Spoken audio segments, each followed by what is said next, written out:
वाराणसी पहुंचे आजमगढ़ सांसद दिनेश लाल यादव निरहुआ ने विपक्ष पर जमकर हमला बोला है। उन्होंने कहा कि रामलला की प्राण प्रतिष्ठा इस सदी का सबसे बड़ा कार्य है। पूरी दुनिया में हर्षोल्लास का माहौल है। रामलला की प्राण प्रतिष्ठा में विपक्ष को आमंत्रित करने पर निरहुआ ने कहा कि विपक्ष को सबसे पहले आमंत्रित करना चाहिए, क्योंकि उनको सद्बुद्धि की जरूरत है। ये वही लोग हैं जो राम के अस्तित्व पर सवाल उठाते थे। विपक्ष को प्रभु राम की महिमा देखनी चाहिए और उनसे सीख भी लेनी चाहिए। सपा नेता स्वामी प्रसाद मौर्य के विवादित बयानों पर उन्होंने कहा कि सपा नेता स्वामी प्रसाद की बुद्धिमत्ता ऐसी है कि वह हमेशा हिंदू विरोधी बयान देते हैं। इंडिया गठबंधन लुटेरों का गठबंधन है।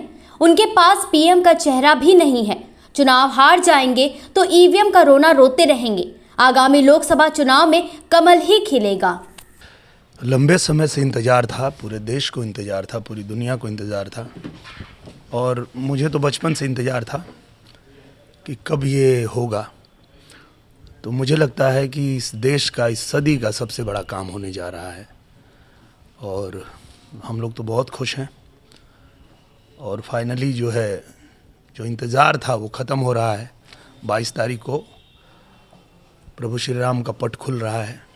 पूरे दुनिया में हर्ष का माहौल है। विपक्ष को भी निमंत्रण जा रहा है और विपक्ष भी तैयार है आने को। हाँ, विपक्ष को तो सबसे पहले जाना चाहिए, क्योंकि जो लोग राम की महिमा को समझते हैं वो तो राम का मंदिर बनाने के लिए कई वर्षों से संघर्ष कर रहे थे। पर विपक्ष जो राम मंदिर के विरोध में बात करता था, रामचरितमानस के विरोध में बात करता था, उनको सद्बुद्धि की आवश्यकता ज़्यादा है। तो वो अगर वहाँ पहुँचेंगे तो सबसे ज़्यादा अच्छा रहेगा, क्योंकि उनको ज़्यादा ज़रूरत है। समाजवादी पार्टी को भी जाना चाहिए, निश्चित रूप से जाना चाहिए। और मुझे लगता है जो कहा जाता है, हम में तुम में खड़क हम में सब में व्यापी राम, तो चाहे समाजवादी पार्टी का आदमी हो, चाहे भाजपा का आदमी हो, चाहे बसपा का आदमी हो, राम तो सब में बसते हैं।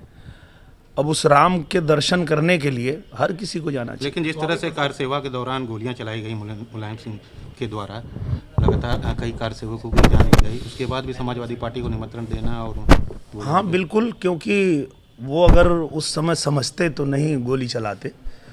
तो कभी भविष्य में ऐसा ना हो, इसलिए उनको बुलाना ही चाहिए, उनको जाना ही चाहिए और देखना चाहिए कि प्रभु श्री राम की क्या महिमा है, प्रभु श्री राम कौन है।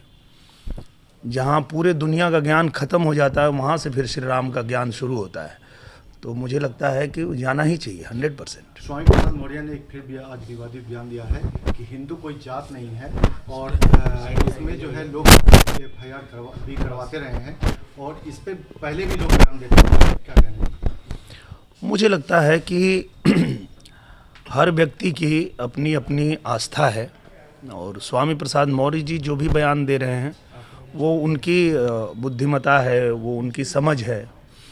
पर मुझे तो बस यही लगता है कि प्रभु श्री राम उनको भी सद्बुद्धि देंगे और वो भी, उनको सद्बुद्धि मिले और वो भी इस तरह के बयान ना दें, क्योंकि अगर वो थोड़ा सा भी अध्यात्म और ध्यान साधना पूजा पाठ में विश्वास रखेंगे और थोड़ा सा भी ध्यान लगाना शुरू करेंगे तो उनको पता चलेगा कि ये पूरी दुनिया जो है वो झूठ है, सच तो सिर्फ राम है। और ये चीज़ आप सब ने देखा होगा, जब कोई व्यक्ति इस दुनिया से विदा होता है तो पीछे सब लोग एक ही बात कहते हुए जाते हैं, राम नाम सत्य है, बाकी सब झूठ है, राम नाम सत्य है। तो ये राम नाम सत्य है, मरने के बाद पता चले उसके बढ़िया है, उससे अच्छा है कि पहले ही जान जाए तो बढ़िया रहेगा। इंडिया गठबंधन लगातार बैठकें कर रहा है, 2024 की तैयारी को लेकर, टिकट बंटवारे को लेकर भी बातचीत चल रही है। मुझे लगता है कि वो कितना भी बैठक कर लें, उनसे कुछ होने वाला नहीं है। उसका कारण ये है कि हम लोगों को तो पता है, एक एक कार्यकर्ता को पता है कि हमारे जो प्रधानमंत्री पद के दावेदार हैं, जो हमारे प्रधानमंत्री हैं, तीसरी बार भी श्री नरेंद्र मोदी जी बनेंगे। ये लोग गठबंधन तो बना लिए हैं, पर इनको पता ही नहीं कि प्रधानमंत्री कौन बनेगा। तो पहले वो चेहरा तय कर लेते तो उनको लड़ने में थोड़ी आसानी होती, पर वो उनसे होगा नहीं, क्योंकि वही बात है कि सब लुटेरे मिल करके चाह रहे हैं कि हम लोग जो है एक ईमानदार प्रधानमंत्री को रोकें। पर ये देश जाग चुका है, ये देश जान चुका है कि नरेंद्र मोदी जी के नेतृत्व में हमारा देश आगे बढ़ रहा है, गरीबों का कल्याण हो रहा है। तो अब ये देश किसी भी भटकावे में भुलावे में नहीं आने वाला है। और मैं आप लोगों को एकदम स्पष्ट बता देना चाहता हूं कि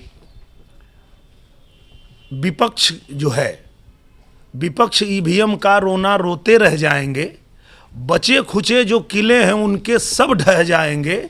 400 सीट जीतकर 24 में फिर मोदी ही आएंगे। कुश्ती संघ को निलंबित किया गया है, तो क्या लगता है सही फैसला लिया गया कुश्ती संघ को इस तरह से पद्मश्री अवार्ड वापसी के बाद इस तरह का निर्णय लिया गया? कोई भी सरकार जब कुछ निर्णय लेती है और देश हित में लेती है तो उसका सबको स्वागत करना चाहिए। और निश्चित रूप से सरकार जो भी फैसला लेगी वो देश हित में ही लेगी, जनता के हित में ही लेगी। आप भोजपुरी गायक हैं, राम मंदिर का उद्घाटन होने जा रहा है, कुछ अपने आवाज़ में कुछ मैं प्रभु श्री राम का जब मंदिर खुलने जा रहा है तो मेरे मन में तो बस एक ही गाना आजकल चल रहा है और मुझे लगता है कि इस बात से पूरी दुनिया सहमत होगी कि कैसा है वो मुस्लिम जो इस्लाम का नहीं। अगर जो इस्लाम को नहीं मानता हो उससे किसी भी तरह से मुसलमान कहा जा सकता है? नहीं कहा जा सकता है। तो कैसा है वो मुस्लिम जो इस्लाम का नहीं, और कैसा है वो हिंदू जो श्री राम का नहीं। हिंदू पैदा